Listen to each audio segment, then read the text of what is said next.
if I take away two things tonight so far, it's going to be one, how to peel a yucca, which is amazing, and two, that a recipe is a guide, not God. I love that so much. It should be a tattoo, but oh, actually, can we just finish? Do we have a couple of minutes to just finish a few things? Yes, you have my permission. Hi, everybody. My name is Douglas Williams. This is Erica Ospina. She actually started applied as a dishwasher and has blossomed and bloomed into one of our most trusted employees, and now is a manager.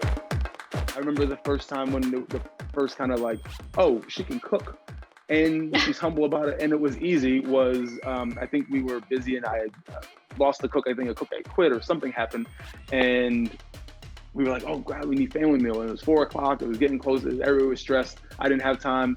And she's like, oh, I'll cook some family meal. And was like, oh, she can cook. And she did it with a smile. So I was like, oh, would you like to start prepping?